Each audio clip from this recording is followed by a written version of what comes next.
lai mēs varētu sasniegt katram izglītībā iesaistītajam subjektam, nepieciešamo kvalitātes līmeni, tad mums ir viens nosacījums. Ir pietiekami augstu jāuzstāda prasības, kā teica Arkibērns, mums jāuzstāda tā latiņa tik augsta, lai mēs varētu sasniegt kvalitatīvos rādītājus visiem izglītībā iesaistītajiem subjektiem, gan skolēniem, gan pedagogiem, gan izglītības administratoriem, gan arī vecākiem. Un tad mēs varēsim sasniegt, kopīgi sadarbojoties arī augstu, varbūt izglītības kvalitātes līmeni.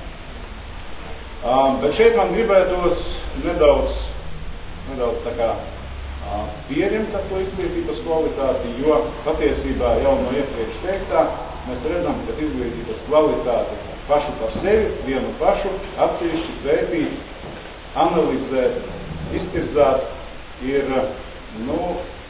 nevisai prātīgi, viņu ir jāskata kontekstā vēl ar kādām citām lietām. Un mēs ļoti labi zinām, ka jau ilgus gadus izglītībā, mūsu valsts izglītībā, izglītības politikā, ir tādi 3 stūrakmeņi, 3 vaļi, uz kāda turas visa izglītības politika. Tā ir, protams, kvalitāte, otrs izglītības pieejamība, trešais resursi. Un tikai apvienojot šīs 3 lietas kopā, mēs varam runāt par kādiem reāliem sasniegumiem un par kaut kādiem kvalitatīviem rādītājiem. Šeit man gribētos uzreiz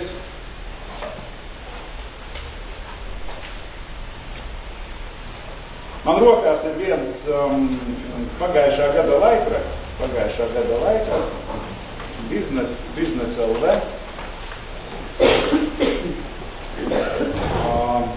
Šogad es tādu informāciju neesmu tādu apkopotu redzējis, bet tā ir informācija par iepriekšējo mācību gadu, apkopotas visas valsts izglītības iestādes, un šeit ir šajās tabulās atspoguļots, tāds kā izglītības iestāžu reitings.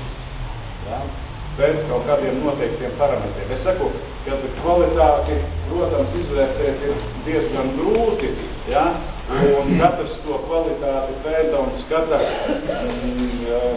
savos griezumos, ir tāds teiciens, pasauli mēs varam vērot pa jebkuru logu, un pa jebkuru logu skatoties, viņa dažādas šķiet, tāpat arī tie novērtētāji, kas skatās un runā par izglītības kvalitāti, viņi var paņemt kaut kādus atšķirīgus parametrus, salīdzināt, un tas rezultāts būs, pavisam varbūt atšķirīgs, kā mēs skatāmies kaut kādā vienā. Šeit ir analizēti tie kopējie valsts pārbaudes darbi, kas visām skolām bija, tā kā obligāti, galvenie pamatpriekšmeti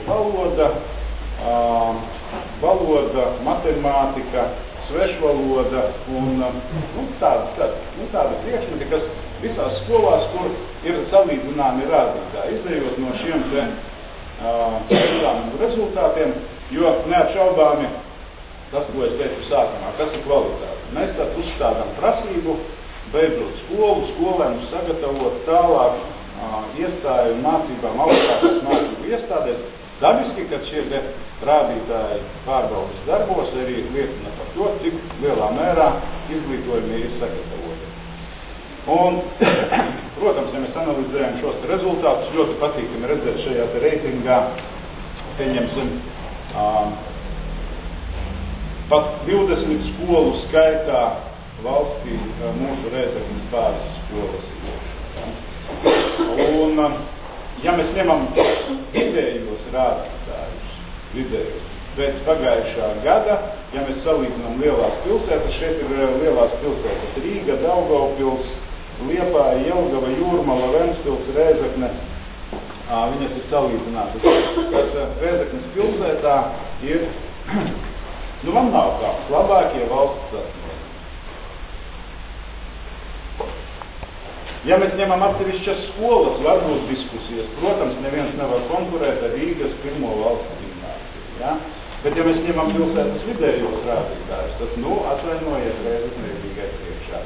Un es gribu pateikt vēl vairāk, ka Rīga atrodas vispār tikai pēc reitinga 6. vietā. Un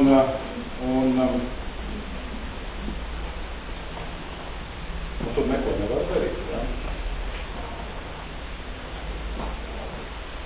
Atvainojos kļūdījos 4. vietā, jā, man nav tā kā secībā. Bet pirmajās vietās Rēzekne, Jelgava un aiz Jelgavas ir Daugavpils. Lūk, un tāpēc,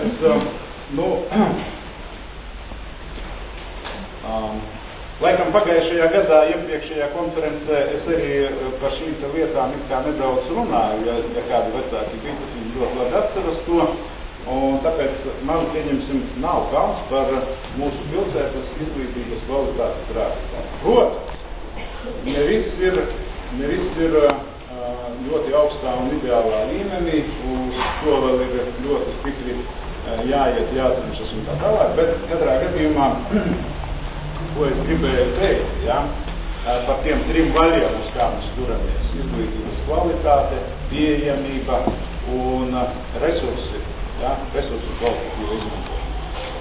Tad par kvalitāti liecina kaut kādi skaidri, ja? Ne manis izdomāti, ne manis izfantazēti.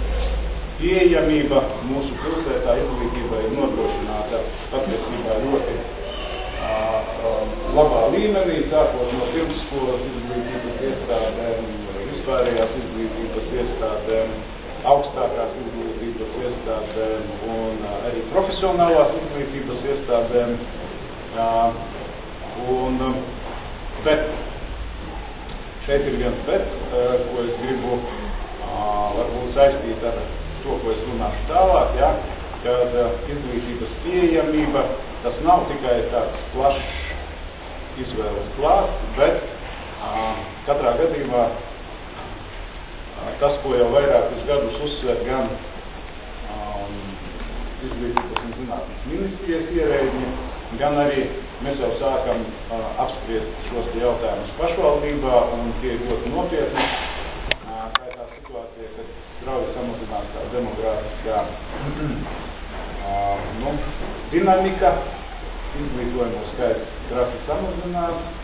Mēs stāvam diezgan lielas demokrātiskas bedrītes priekšā attiecībā uz vidusskolas piepildījumu un tālāk arī uz augstāko izglītības iestāžu piepildījumu.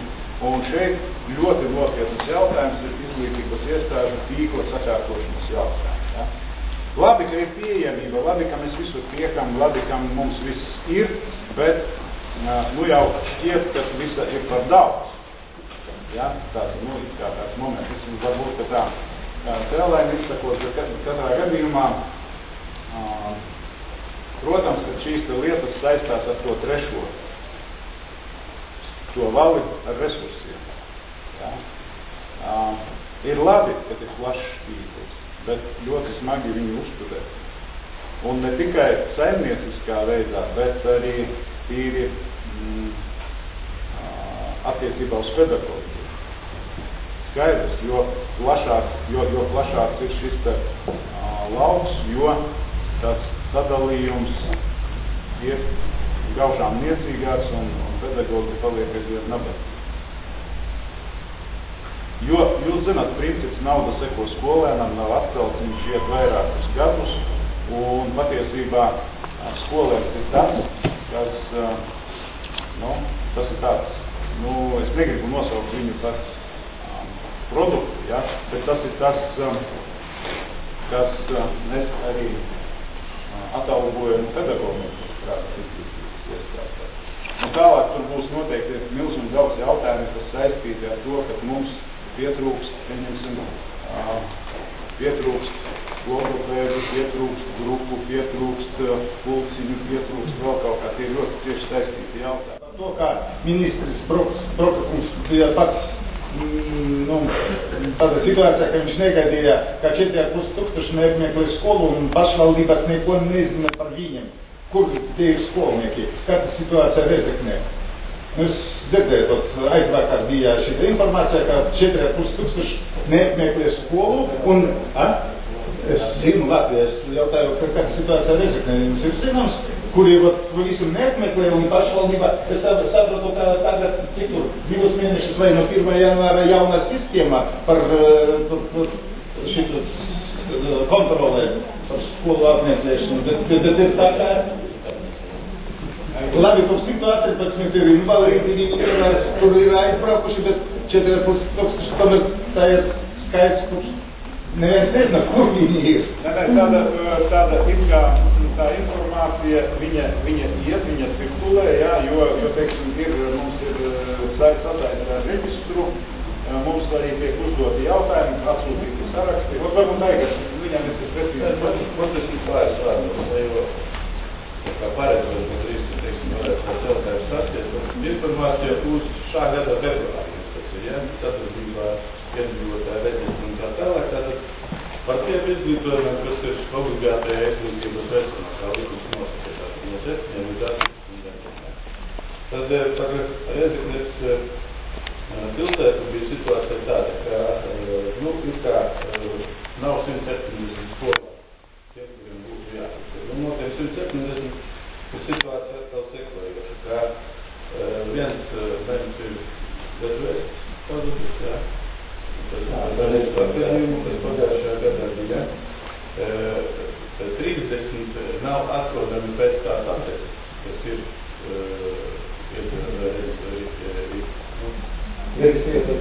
jā, dzīves vietā viņš ir deklarētā, bet deklarētā dzīves vietā viņi nav atrodami. Tāda ir veselības krīzes. Un par 139 ziņas, ka ir izbraukt. Tāda valsts. Bet pilsētā figurē